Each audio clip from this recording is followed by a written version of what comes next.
As God is my witness, I could not imagine that the Democrats are actually going to go ahead and let this fucking bitch scream at the top of her lungs that she was so close to dying during the Capitol Hill riots on January 6th, even though everybody and their mother knows at this point that, yeah, she was at best across the street and at worst nowhere near any of the fucking violence, okay?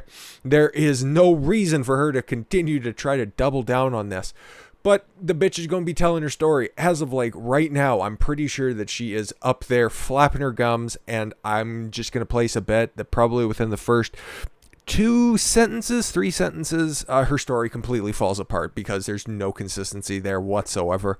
I'm just trying to think of what else you could possibly come up with. I'm just so glad that, you know what? Okay, how long before she brings up that she survived the events of 9/11?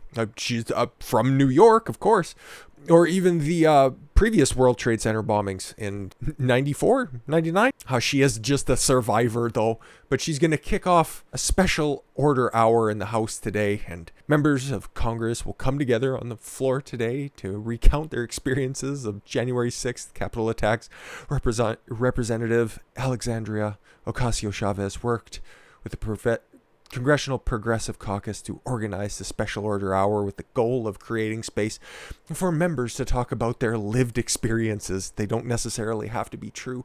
And to call for accountability. Yes, that would be great if you would provide that. You stupid woman. Yeah, no, she's getting absolutely lit up because of this. And the Alexandria Ocasio-Smollett trend, very, very much apropos. Right now it's AOC lied, but I'm sure they'll probably flip reverse after she's done whatever she's doing in the House, just lying, and everybody's just gonna go ahead and applaud at least on the Democratic side. I pray and I hope that somebody on the Republican side stands up after she's done, if they're there, like Matt Gaetz or Ron Johnson or something, and applauds her and says, you know what, we really should be taking this seriously.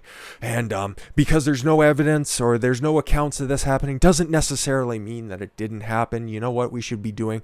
What we should be doing right now is taking this very seriously, and we should have some sort of a panel assembled for this. We should have a very deep inquiry into what happened that day, and we should start pulling all the available resources to make sure that something like this will never happen again. If your story is in fact true, Alexandria Ocasio-Cortez, I want to make sure that we have all of that closed circuit video feed from all your offices there. We need to make sure that the people that accosted you are held accountable. That would be wonderful. It won't happen. But you know what? I want this bitch to fucking fry because of this, because she just lied. And she'll continue to lie. She doubles down on literally everything. She's never held accountable for any of her words. And she's only continued to be propped up by mainstream media, where she can go in and just give her, I'd say, wide-eyed recollection of everything. But that's just normally how she looks anyways. And they have a snippet on this New York Post article here. But you can just see in her dead, lifeless eyes that she is leaning into her camera, just trying to make people believe her. She's just leaning in. She has her eyebrows raised like, huh, you believe me, right? Uh-huh. Because I can't believe I'm actually making these points right now. No, it's very funny and very sad, because one side of the aisle gets to get away with literal insanity. Meanwhile, the other side has to attain Jesus Christ levels of purity. Because this broke late last night. Okay, after I was done recording, after I was done editing, there was an email blast that went out to all of AOC's supporters, and her team was hot on that trend of Ocasio-Smollett. Ooh, buddy, let me tell you. Now, what they were doing here is trying to frame this as right-wing operatives with millions of followers on social media are spreading flat-out lies. I guess that's a synonym for telling the truth about our dear leader. And what should you do? How can you help? Well, you can scan your social media to find posts with misleading information, especially those using the trending hashtag. I didn't leave anything out there. They didn't even mention the hashtag that you should be looking for that is spreading all of this terrible disinformation about our wonderful goddess. No, don't tweet any hashtags yourself, because we wouldn't want to spread them further. Lord knows the old saying of sunlight is the greatest disinfectant. Doesn't really matter because when this went out, it was in the middle of the night anyway, so nobody could see it. But second thing, and most perniciously, identify any posts that are threatening or harassing and use built-in report features to flag them, because of course they're misinformation. You are not taking into account this could have definitely happened 100%, you know. There are tunnels under those buildings, which nobody mentioned before, and you wouldn't have taken in order to be evacuated. But there are tunnels there connecting everything together. Oh, those crazy people, that man with the buffalo helmet. Did you see the look in his eyes? No, AOC did, because when your eyes are that big, you have x-ray vision. You can see very easily across the highway. Anyways, back to this. For moderators, yeah, but also Facebook and Twitter both have built-in tools for reporting posts and tweets that break the rules. She is openly calling for people to flag content that they don't agree with. That might necessarily be telling the truth and exposing that there is not necessarily 100% clarity or 100% truth behind the tales of their arbiter of truth. Yeah, I wouldn't want anybody to stray off that thought plantation for too long. Now, hopefully when she's in the House, this also gets brought up, but you know it doesn't, because there's a double standard. There's a clear double standard. She's way up here on the progressive stack, by the way. A female, person of color, and a Democrat. A progressive at that. Don't look at the fact that she's rather wealthy for being a second-term congresswoman. But she should also be potentially considered as being at least not straight. I wouldn't know the proper terminology, because if you see her boyfriend or husband, oh boy, I have a tough time thinking that guy's T counts anywhere in the double digits. But with that said, they also had the House, the House of Representatives, had a very important vote today, and it patently exposes the hypocrisy of this, and I think that this is a wonderful thing. But first and foremost, we have to report that, yeah, the House is 100% an ideological dumpster fire. We've seen all the pronouns that were pronouns and gendered language that is not allowed in the House, which the Democrats don't pay attention to anymore because they're stupid. House Judiciary Dems just voted against reciting the Pledge of Allegiance before committee hearings. They hate the idea of a country. But yeah, Dem-led House, drawing a line, kicks Green off committees. Wrong think, and she gets purged. She hasn't even done anything really in Congress yet. She's only been in for, 15, 16 days at this point? Oh, I'm sorry, they were sworn in January 5th or something, so okay, yeah, she's coming up on a month. They haven't really done anything since then, and they're just punishing her for things that she did prior to being in office, which is scary because they've set the precedent that they can go ahead and punish you for things that you did prior to elected office. And what they're trying to do with Trump right now is punish people for what they can do after they leave office. You see what they're trying to do? Like we talked about in the first video, they are just trying to control every aspect of your life. But yeah, I could give a fuck what the AP has to say about this, but the entire gist of it is she was trying to get, well, not Green, she wasn't trying to get kicked off these committees, but the reason that this was raised anyways was because she had rather spicy takes about 9/11, kids being crisis actors.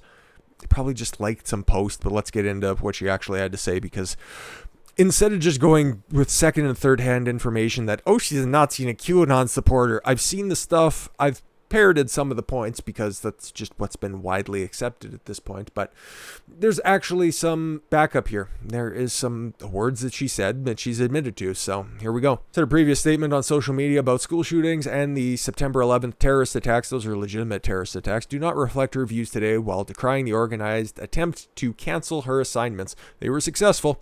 School shootings are absolutely real. I'm glad one side of the aisle knows what real things are.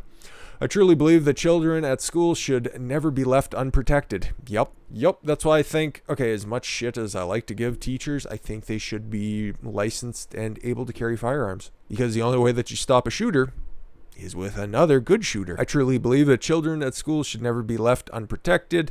Green said ahead of the vote. I also wanted to tell you that 9/11 absolutely happened. Oh my fucking God. Okay, listen. I like most of the stuff that she says, but at the same time, she is not a good orator. She can't form a sentence that doesn't make her sound completely spastic. And that's what that one did right there. 9/11 absolutely happened. Yeah, I was 11 at the time. I remember the video footage of the planes flying into the towers. Pretty sure we can still pull up that CNN footage. I'm pretty sure it wasn't Hulk Hogan attacking the Twin Towers. It absolutely happened. I'm glad she could point that out. I do not believe it was faked. She shouldn't be kicked off of these committees for wrong things. She should just be kicked off for stupidity. Greene went further, said the statements she made were words of the past, obviously, because 9/11 was, well, coming up this year, 20 years ago. Holy fuck. And do not represent her. Yes, because people's ideas change, obviously. Greene on social media previously speculated that the September 11th, terror attacks were a false flag. The super thermite. We've got to melt the beams. Obviously, it was a false flag operation. I know. I was a governor, a Navy SEAL, a fighter. Media outlets and Democrats have accused Greene of being a supporter of QAnon. Yes, obviously.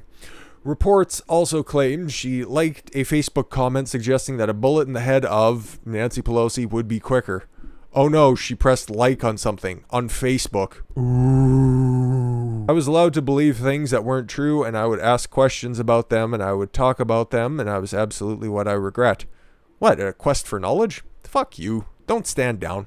Adding that she stopped supporting QAnon in 2018, so she was a QAnon supporter. Okay? In 2018! How's that relevant 3 years later? Greene added that she is a very regular American. I would think so. I think that she represents quite a good swath of the nation, if you're being completely honest, who got into politics after President Donald Trump ran for office in 2016. I think that's where everybody pretty much either hopped on the bandwagon or moved up a couple of seats, because I know that's definitely my case. I was always fairly active politically, but I think due to the nature of the entire situation, everything just got ratcheted up a couple of levels in 2016. Fair enough. And I'm not going to begrudge anybody who had a different take a few years ago and then seen a problem that they could proactively fix or take a step in making a tangible difference and running for office. I think that's what everybody, regardless of your nation, if you have the ability to run for office and you think that it's a attainable position, whether locally, state/provincially, or federally, fucking do it to your heart's content. But in her remarks, Greene turned her attention on mainstream news outlets saying, "We will allow media, which is just as guilty as QAnon, of presenting truth and lies to divide us." Okay, she almost redeemed herself with that statement. I like that. If this Congress is to tolerate members that condone riots that have hurt American people, yep, we just talked about that, but yet wants to condemn me and crucify me in the public square for words that I had said and I regret a few years ago, then I think we are in a real big problem. I agree. I 100% agree. See, here's the difference between AOC and red AOC. That sounds wrong because AOC's red AOC. Right AOC. Because let's be fair, they are literally mirror images of one another. One doubles down on things that are quantifiably fabrications. I don't know how else to put that. She lied about everything at the Capitol Hill. I can't wait for Godzilla and Mothra to be fighting in her next recantation of the story. And then you have Marjorie Taylor-Greene on the other side saying, I used to like QAnon. Yeah, I may have said 9/11 was a false flag event because I spent too much time watching loose change in my spare time. That's what it was. But now I don't believe that. Okay. Again, this just goes to show you that kicking her off of these subcommittees, because they were not insignificant committees. Yeah, the education and labor and budget committees was what she was a part of, but she was stripped after a 230 to 199 vote, and 11 shit-dick Republicans crossed the aisle in order to vote against her. Disgusting. Just goes to show you that, hey, in the first video, we just looked at how the Second Amendment is getting destroyed. Well, Democrats have already functionally destroyed the First Amendment. If that wasn't patently obvious with the impeachment attempt, again, of President Donald Trump, this just makes it obvious. An sitting member of Congress is stripped of roles on subcommittees due to things that she said in the past. Not for anything that she was saying right now. Only because they can characterize it as the AP says, spreading hateful and violent conspiracy theories. I don't know how saying things that were almost 20 years old at this point are hateful and violent. I don't get it. Something that she has categorically denounced. Who knows? But it's a weird time, and we're heading into an even weirder time with this one because I don't like it. I don't like it at all. Especially when, AP will get the lead. with them spinning literally everything. Like, I'll just read this before we close out. Yet, in a riveting moment, a freshman Republican from a deep red corner of Georgia took to the House floor on her own behalf. She offered a mixture of backpedaling and finger-pointing as she wore a dark mask and blazoned with the words, "free speech." It's like whoever wrote this wants to be writing a romance novel and just moonlights writing news pieces. Because this is all just a big fucking grift for the so-called journalists. They just want to spin the story and tell you what it is and, I don't know, promote their social media and their Patreon. No, this reads like a fucking fanfic for knockoff of 50 Shades of Grey. So pathetic it should just end with like, comment, and subscribe.